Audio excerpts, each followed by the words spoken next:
할렐루야, 주의 이름으로 여러분들을 환영합니다. 오늘 드려지는 이 예배를 통해서 먼저 여러분 크신 은혜를 받으시고요.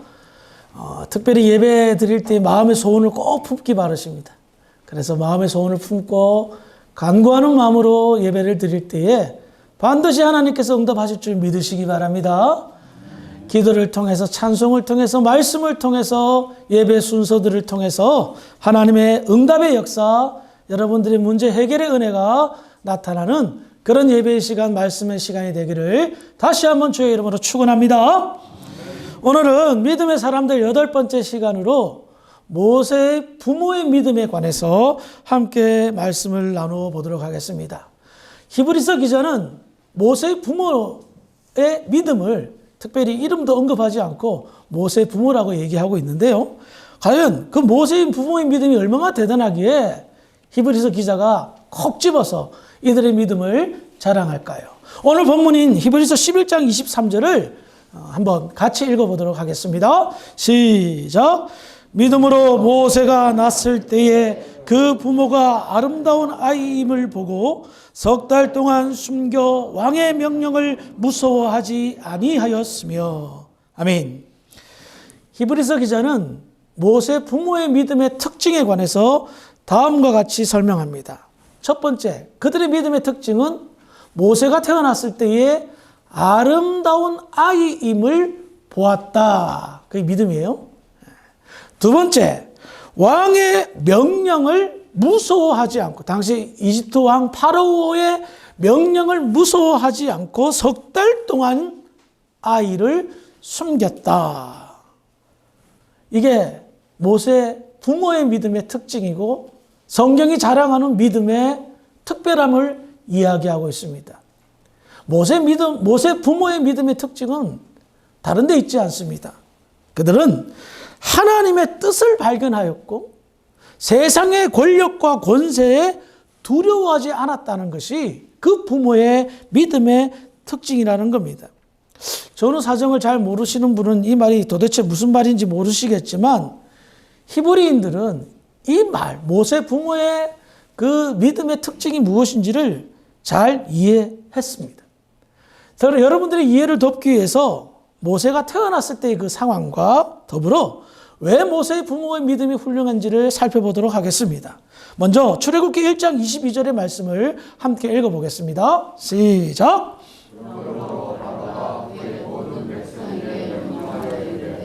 아들이 태어나거든 너희는 그를 나의 관을 부르시고 나의 얻은 살려라 하였더라.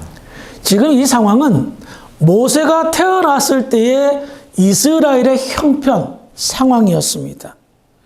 당시 이집트에는 요셉을 알지 못하는 애굽의 왕이 등극한 후에 이스라엘 백성들의 형편은 완전히 달라지게 되었습니다. 요셉 시대는 어떻죠? 대우받고 존경받고 칭찬받고 사랑받는 그런 민족이었는데 애굽의 왕조가 바뀐 거예요. 예를 돕기 위해서 요셉이 총리로 있었던 그 시절은 애굽의 온 주민이 나라를 장악하지 않고 같은 셈족인 가나안 땅의 민족인 힉소스 민족이 약 150년 동안 이 애굽을 통치했습니다. 거기에 발맞춰 요셉이 바로 왕을 엄청나게 높이고 애국을 최강대국으로 만들어줬잖아요. 그 과정 속에서 애국 원주민들의 마음은 어땠을까요?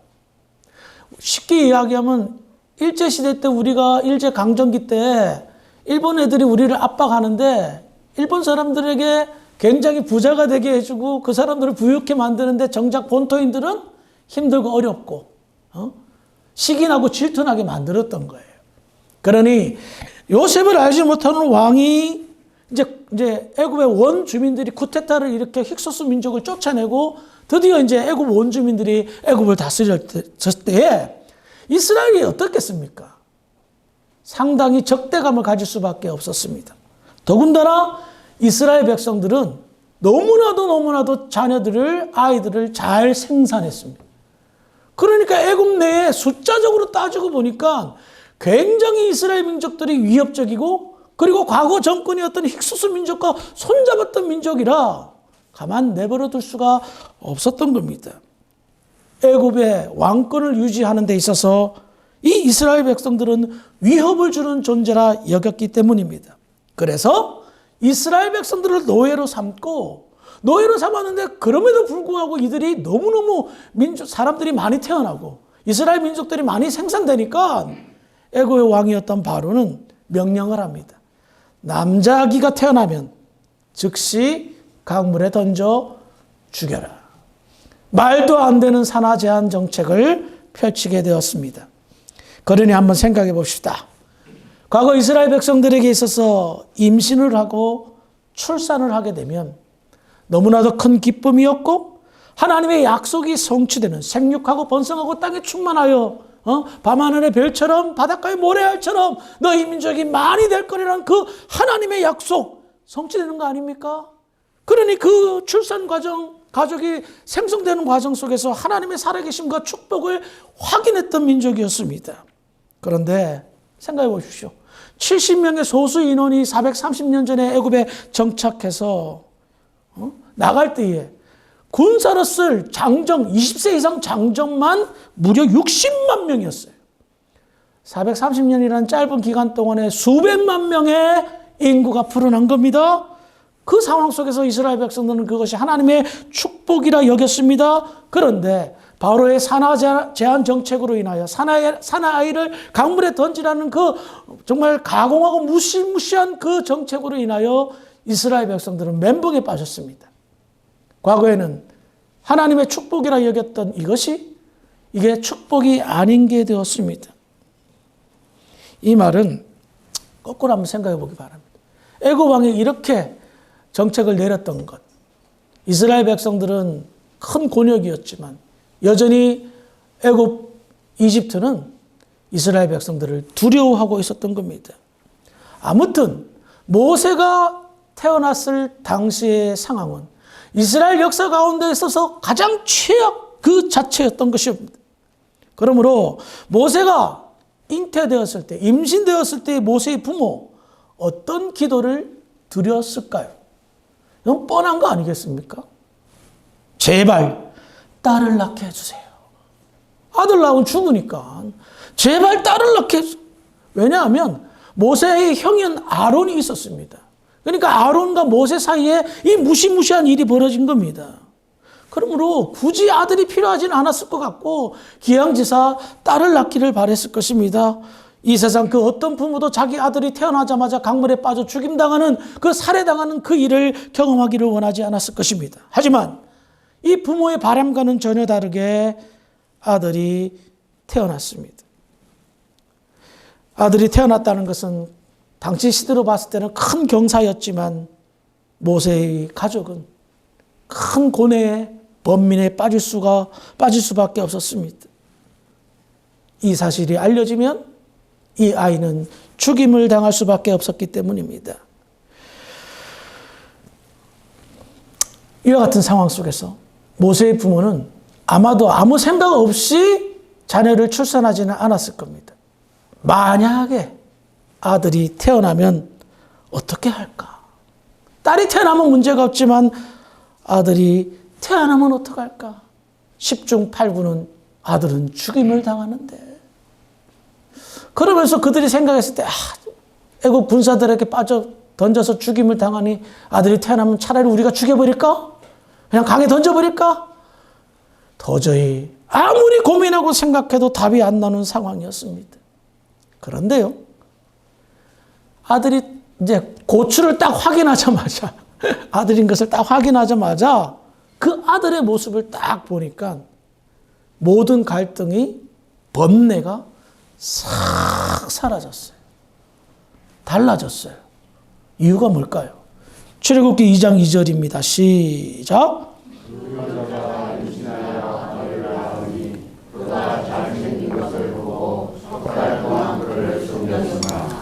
모세의 부모는 혹여나 아들이 태어나면 자기 손으로 강물에 던져버려야 되겠다는 생각까지 가진지 모릅니다. 그런데 아들을 낳고 나서 보니 잘생겼어요. 그러니까 그 전에 그 상황이 뭡니까? 갈등하고 고민했는데 이 아들을 딱 낳아보니 너무 잘생겼어요. 그래서 석 달 동안 숨겼다라고 말하는 거예요. 그런데 잘생겼다라는 것은 저처럼 잘생겼다는 의미입니까? 웃는 사람 한 명 있네. 물론 잘생겼을 수도 있겠죠. 모세 인물이 좋았을 수도 있겠죠. 그런데 저는 그렇게 생각하지 않습니다. 이렇게 이쁜 아이를 보니까, 잘생긴 아들을 보니까 생각을 해봤습니다. 과연 하나님이라면 이 아들을, 이렇게 이쁘고 소중하고 잘생긴 이 아들을 허무하게 강에 던져 죽게 하기 위해서 이 땅에 태어나게 하셨을까? 라는 질문을 던진 겁니다. 그게 바로 이 말씀의 키포인트인 거예요. 이 아들이 태어나자마자 죽는 것이 하나님의 뜻이고 이 아들의 운명일까? 라고 생각해 본 겁니다. 그래서 결단합니다. 믿음으로 결단합니다. 하나님이라면, 우리가 믿는 하나님이라면 이 아들이 지금 당장 죽는 것은 절대 하나님의 뜻은 아닐 것이다. 이 아들을 죽이기 위해, 우리 눈에 보았을 때 이렇게 잘생긴 아들을 죽이기 위해 하나님이 태어나게 하실지는 그러지 않으실 것이다. 라고 생각하고 결단했습니다. 개인적으로 이런 생각을 가져봤습니다. 모세 부모의 믿음이 정말 대단해서 미래를 내다보고 이 아들이 훗날 이스라엘을 구원할 지도자라고 생각한 것 절대 아닙니다. 분명히 말했죠. 아들 딱 보니 너무 잘생긴 거예요. 너무 이쁜 거예요. 그것밖에 없었던 거예요. 하지만 그들의 이 소소한 믿음, 하나님 편에서 생각해 봤습니다. 그래서 하나님의 뜻은 이 아들을 죽이는 것이 아닐 거야 라는 믿음으로 결정을 한 겁니다. 그래서 아들이 태어났다는 것을 숨겼습니다. 아들이 태어났다는 소문도 내지 않게 아들을 꽁꽁 숨겨두었습니다. 이들의 믿음의 행위, 그저 하나님이시라면 이라는, 하나님의 뜻이라면 이라는 단순한 질문으로 출발합니다. 그리고 과거에 경험했던 생육하고 번성케 하신 하나님의 축복을 기억해냅니다. 자신들과 자신의 민족에게 경험되어졌던 하나님의 축복을 토대로 생각해보면 아들을 죽이는 것은 절대로 하나님의 뜻이 아님을 알게 됩니다. 그렇죠. 아들을 죽이는 것은 하나님의 뜻이 아니라 바로의 뜻이었기 때문입니다. 다시 본문으로 돌아와서요. 모세의 부모는 아들의 모습을 보면서 하나님의 뜻은 이 아들을 살리는 것이라 생각했습니다. 아들을 숨겨 기르기 시작했습니다.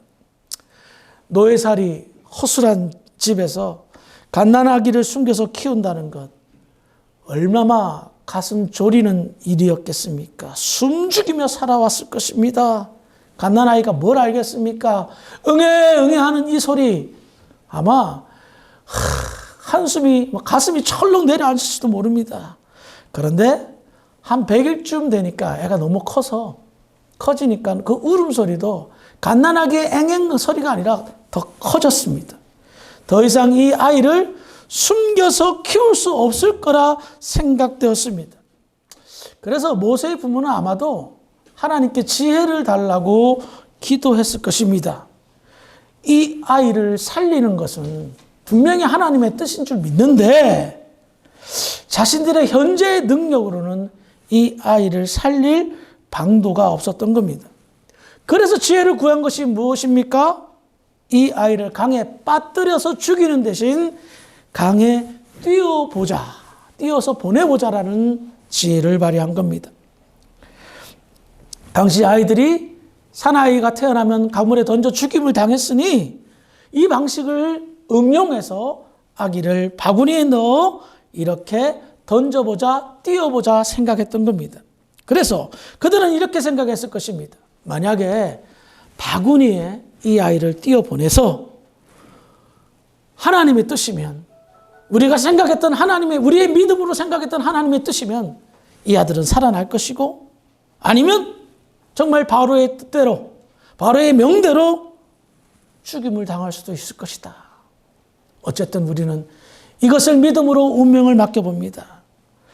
우리는 여기에서 이들의 이와 같은 행위가 그거 가지고 그렇게 큰 믿음이라 볼 수 없지 않나? 라고 생각할 수도 있을 것입니다.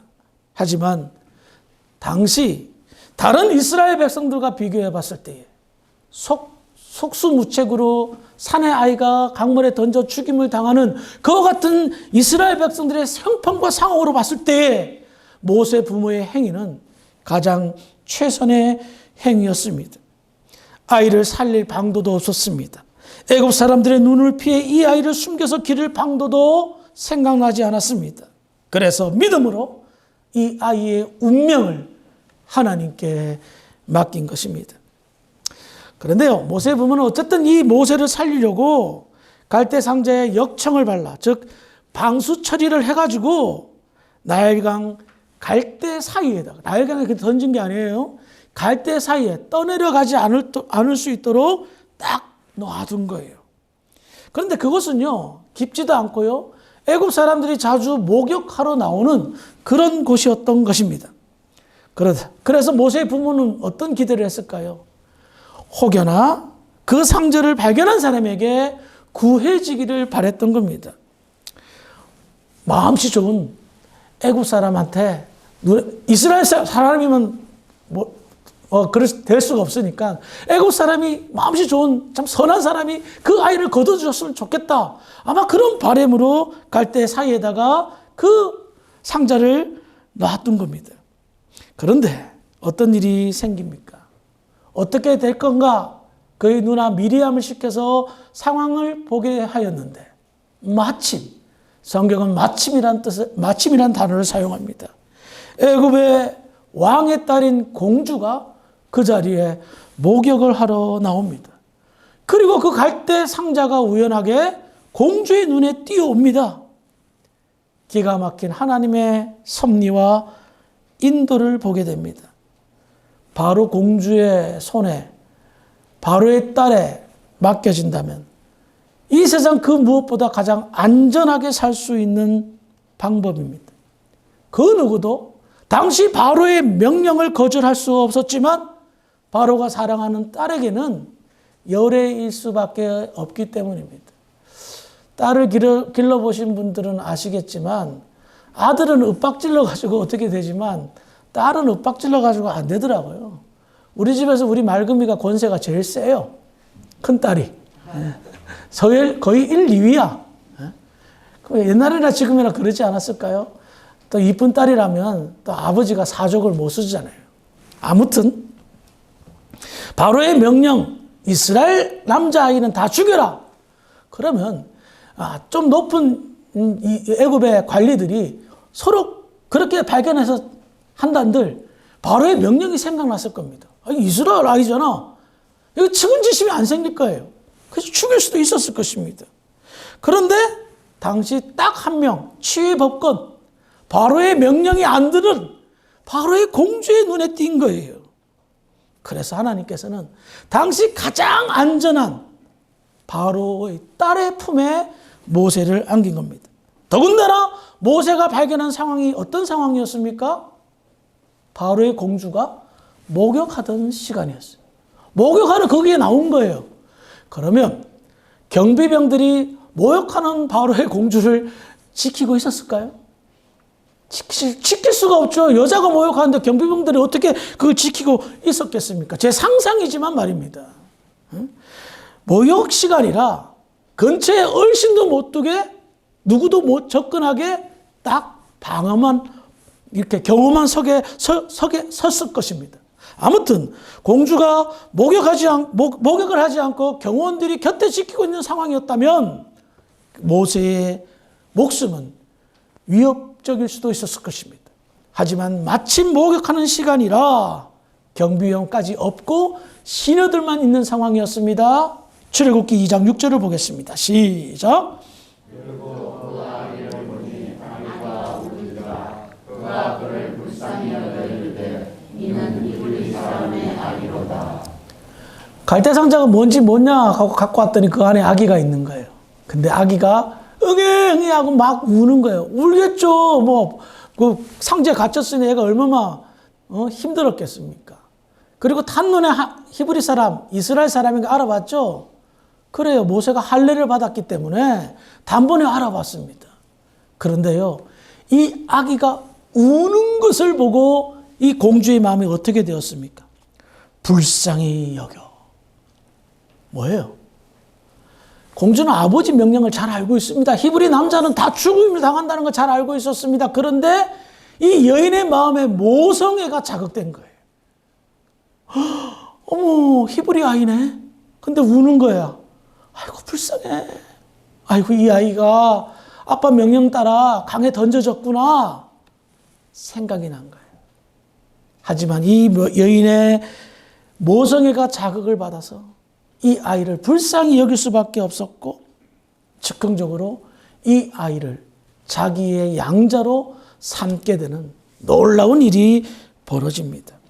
우리는요, 여기에서 이건 뭐 되게 운이 좋다. 그리고 공주가 상당히 그냥 즉흥적으로 결정을 해서 이 아이를 양자 삼네 라고 말할 수 있을지 모르겠지만 기억하시기 바랍니다. 그 안에 하나님의 놀라운 섭리가 작용됩니다. 놀라운 섭리가 작용됩니다. 절대 권력자의 딸에 의해서 이 모세는 보호를 받습니다. 그리고 모세의 누나의 아주 재치로 말미암아 모세의 엄마를 유모로 소개시켜 주셔서 어떻게 됩니까? 엄마가 모세를 기룹니다. 그 상황 속에서 공주가 어떻게 얘기합니까? 얘 기르는 거 내가 다 책임질게. 양육비까지 제공받습니다. 그래요. 모세가 살아남는 일련의 과정들을 살펴보았을 때에 우리가 생각할 때는 상당히 우연의 일치처럼 보입니다. 하지만 이것은 우연이 아닙니다. 하나님이 계획하신 필연이었습니다. 이 필연적 만남, 하나님이 계획하셨습니다. 그런데 이 모든 계획 속에 무엇이 밑바탕이 깔려져 있습니까? 모세의 부모의 믿음에서부터 이 필연이 시작됩니다. 부모가 믿음을 가지지 않고 아이고 아들이 태어났네, 그냥 던져버리자, 죽여버리자 라고 생각했다면 이런 필연은 일어날 수가 없었습니다. 하지만 이 아들을 죽이는 것이 절대 하나님의 뜻은 아닐 거야.